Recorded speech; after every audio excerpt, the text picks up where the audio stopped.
Good evening students. बेटा आज है आपकी वर्कशीट नंबर 37। इसका जो टॉपिक है वो क्या है आपका हेरॉन्स का सूत्र। ठीक है, अब देखिए पिछली क्लास में आपने ये सीखा था कि त्रिभुज के क्षेत्रफल की समझ की थी हमने। क्या होता है, त्रिभुज का क्षेत्रफल होता है 1/2 आधार इंटू में लंब। ठीक है ना। इसमें हमने एक तो बेस निकाला था, बेस मोस्टली हमें मिला हुआ ही था। हमने मोस्टली क्या करा था, लंब निकाला था, जो हाइट हम निकाल रहे थे। इसी तरीके से कर रहे थे, समकोण त्रिभुज हो या समद्विबाहु त्रिभुज हो जिसमें दो भुजाएं बराबर होती हैं, या समबाहु त्रिभुज हो जिसमें आपका तीनों भुजाएं बराबर होती हैं। ठीक है, अब देखिए मान लीजिए इसमें लिखा है त्रिभुज का क्षेत्रफल होता है 1/2 आधार गुना में लंब का प्रयोग करते हैं। यह सूत्र उस स्थिति में सहायक नहीं होता जब त्रिभुज की ऊंचाई लंब सरलता से ज्ञात ना हो सकती हो। ठीक है, ये लेकिन अब एक बात बताइए, इसमें तो हमने मोस्टली करा क्या था, जैसे समबाहु त्रिभुज था तो तीनों भुजाएं बराबर थी, तो किस तरीके से निकाला था, देखिए ऐसे करके निकाल लिया था। ये था, ये था, ये था। अब सपोज़ कीजिए 10 सेंटीमीटर है, ये 16 सेंटीमीटर है आपका। ठीक है, या आप 20 सेंटीमीटर ले लेते हैं हम। रुक जाओ, क्या लिया हमने,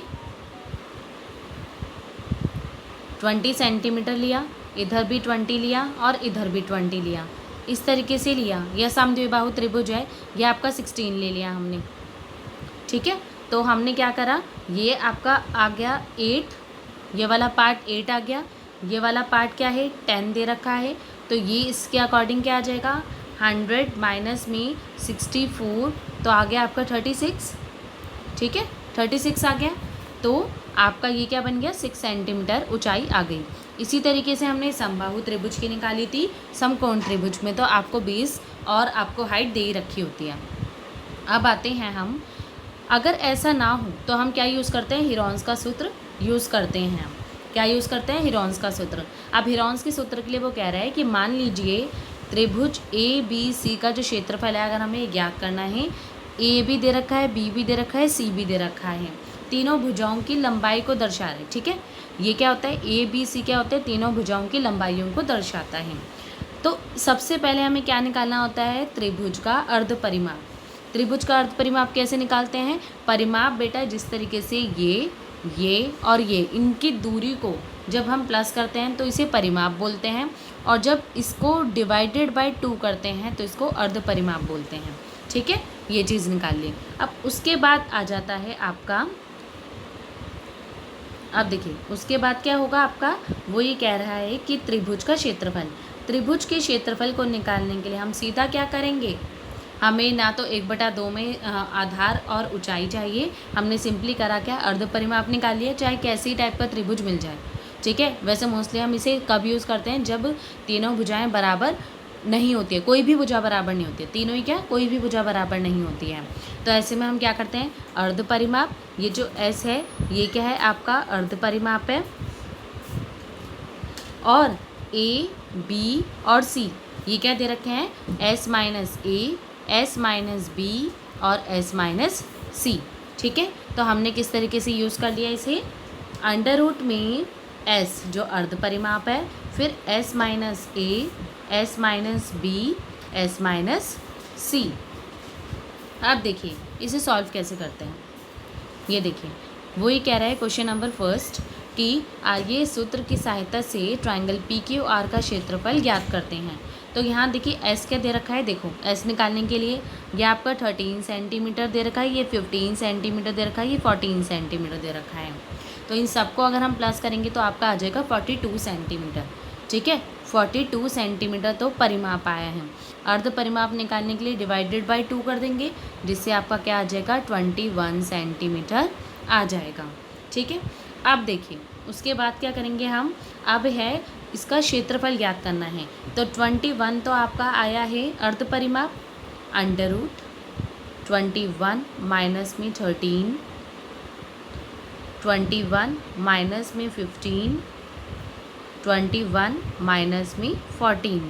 ठीक है, अब देखिए इसे सॉल्व करेंगे तो अंडर रूट में 21 इंटू में ये कितना आ जाएगा, 11 में से 3 क्या 8, फिर ये आ जाएगा 11 में से 5 गया 6, और 11 में से 4 गया 7। ठीक है, तो आपका कितना बच गया, ये 21 into 8 into 6 into 7, 21 into 8 into 6 into 7। अब देखो अगर इसके फैक्टर करोगे तो क्या आ जाएगा, ये 3 इंटू 7 होता है, ये क्या होता है 2 इंटू 2 इंटू 2, ये होता है 2 इंटू 3 और ये है 7। अब देखिए इसके जोड़े बनाते हैं। 7 का 7 के साथ कॉम्बिनेशन सेट हो गया, एक सेट मिल गया मुझे, एक दूसरा सेट ये मिल गया मुझे, एक तीसरा सेट ये मिल गया मुझे, और एक चौथा सेट ये वाला मिल गया बेटा मेरे को। तो देखो 3 भी बाहर आ सकता है पूरा, 7 भी आ सकता है, 2 भी आ सकता है और 2 भी आ सकता है। तो देखिए 7 3 ज़ा 21 और 21 4 ज़ा कितने होते हैं, 21 4 ज़ा जो होते हैं 84 होते हैं। तो आपका क्षेत्रफल क्या आ गया, 84 सेंटीमीटर स्क्वायर। क्लियर है बेटा। अब देखिए, अब इसके बाद है एक त्रिभुज की भुजाओं का अनुपात। देखिए कुछ क्वेश्चंस क्या होते हैं अनुपात में भी होते हैं इसके, तो अनुपात में निकालने के लिए हम क्या करते हैं, सिंपली ये देखो एक त्रिभुज की भुजाओं का अनुपात है 12, 17 और 25, उसका परिमाप दे रखा है 540। ठीक है, इस त्रिभुज का क्षेत्रफल ज्ञात कीजिए। अब परिमाप कितना दे रखा है, 54 सेंटीमीटर। तो देखिए आपका इसमें आप क्या करेंगे, जो रेशो में होता है आप लोगों ने छोटी क्लासों में भी सीखा है, आप इसे x भी ले सकते हैं, y भी ले सकते हैं, z a b c d m n o p कुछ भी ले सकते हो। तो हमने क्या करा, 12x प्लस में 17x प्लस में 25x इक्वल टू में 540। ठीक है, तो ये इन सबको प्लस करने के बाद क्या आ गया आपका 54x और ये 540 है ही। अब x की वैल्यू कितनी आ गई, देखो ये 54 है, ये भी 54 है, तो 10 आ गई इसकी वैल्यू, x की वैल्यू आ गई आपकी 10। अब अगर x की वैल्यू 10 आ गई है तो ये जो 12 है, तो 12 इंटू में 10 कितना हो जाएगा आपका 120 सेंटीमीटर। एक की लंबाई आ जाएगी 17 इंटू में 10 आपका 170 सेंटीमीटर, और एक की 25 है तो आ जाएगी 250 सेंटीमीटर। क्लियर है बेटा। अब ये तीनों आपको भुजाएं पता चल गई हैं और आपको परिमाप पता ही है, 540 है, तो अर्ध परिमाप कितना आ जाएगा 540 divided by 2 that is 270 centimetre. इसी तरीके से बेटा आप इस क्वेश्चन को सॉल्व कर लेंगे।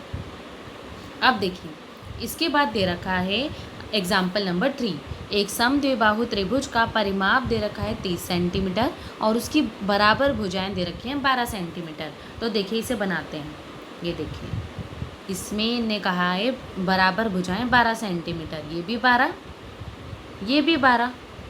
अब देखो परिमाप मुझे पूरा पता है, दो भुजाएं भी पता चल गई हैं, तो इसका सबका टोटल कितना है 30 सेंटीमीटर। 12 टू ज़ा कितने होते हैं 24 को माइनस करोगे इससे तो 6 सेंटीमीटर आ जाएगा। तो ये तीसरी भुजा कितनी सेंटीमीटर आ गई 6 सेंटीमीटर आ गई। तो मुझे तीनों भुजाएं पता चल गई, एक है आपकी 12 सेंटीमीटर, 12 सेंटीमीटर और 6 सेंटीमीटर। अर्ध परिमाप निकालना होगा तो s इज इक्वल टू में 30 डिवाइडेड बाय 2 दैट इज़ आपका 15 सेंटीमीटर। इसी तरीके से आपको देखो s भी पता चल गया है, आपको जो है a b c भी पता चल गया, इसके अकॉर्डिंग आप क्वेश्चन को सॉल्व कर लेंगे। अब बेटा आते हैं इन क्वेश्चंस पर। इसमें इसने कहा है देखिए दी गए त्रिभुज का क्षेत्रफल ज्ञात कीजिए। तो देखिए बेटा इसमें दे रखा है 11 सेंटीमीटर, 11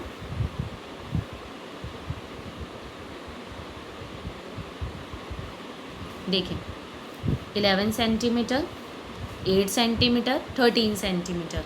ठीक है, तीनों भुजाएं अलग अलग हैं। अब देखिए इन सबको अगर हम प्लस करेंगे तो कितना आ जाएगा बेटा 32 सेंटीमीटर। कैसे 13 और 7 20 होते हैं, लेकिन ये 8 है तो इसलिए 21 हो जाएगा।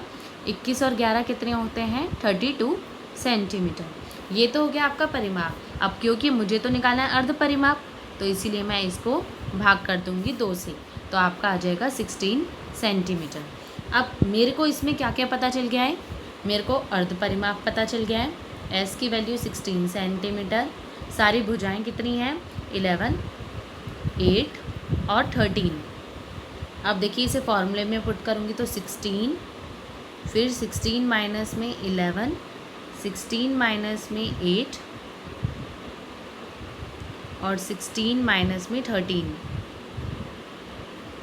ठीक है, तो ये देखो 16, फिर ये आपका ये आ जाएगा 5, ये आ जाएगा 8, ये आ जाएगा 3।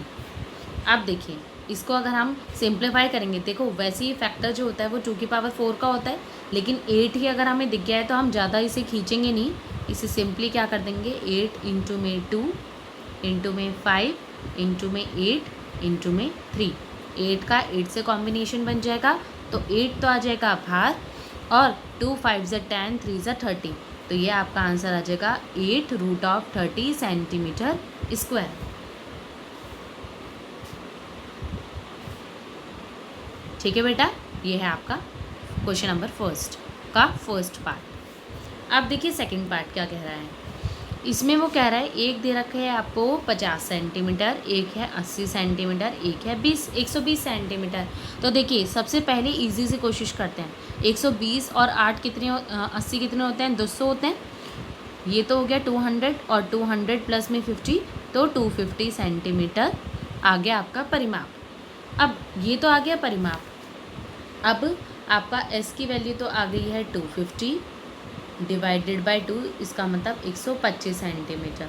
ठीक है, एक भुजा दे रखे है ये, तो आपका क्या हो जाएगा 125 इंटू में 125 माइनस में 50।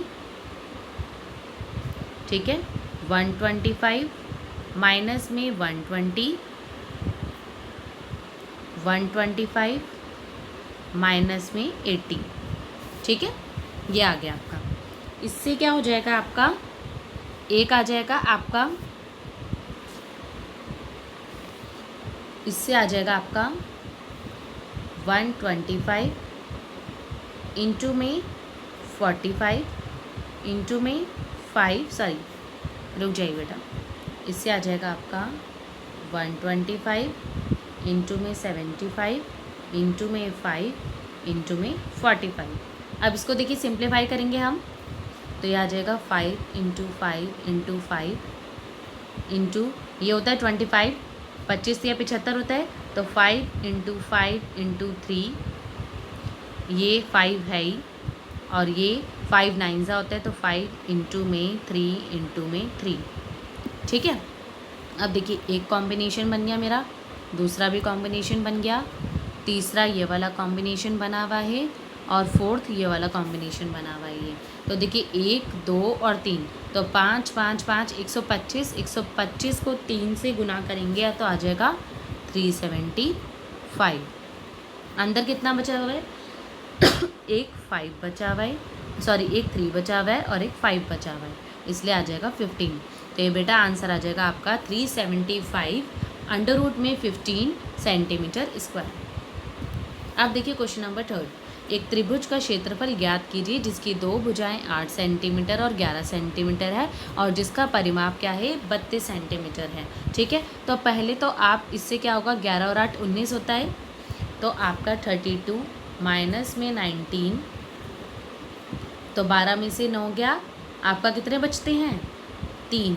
ठीक है, और 2 में से 1 क्या 1, तो आपका आ जाएगा 13 सेंटीमीटर, थर्ड साइड आ गई। ठीक है, तो आपकी क्या क्या बन गई हैं 8 11 और आपका, और ये एस कितना आ जाएगा आपका 16 सेंटीमीटर आ जाएगा। ठीक है ना, 16 सेंटीमीटर आ गया। तो इससे क्या क्या आ गई हैं आपकी 16, फिर 16 माइनस में 13, 16 माइनस में 8, 16 माइनस में 11, 16 माइनस में 11, तो ये 16 इंटू में 3 इंटू में 8 इंटू में 5। अब देखिए इसमें भी वही कॉमन आ जाएगा, 8 कॉमन आ सकता है, कितना बचेगा 2 3 ज़ा 6 और 8 6 ज़ा 8 5 ज़ा सॉरी 2 3 ज़ा 6 और 6 5 ज़ा 30, ये वही दोनों सेम हो गए हैं। ठीक है बेटा, ये थी आज आपकी वीडियो आज की।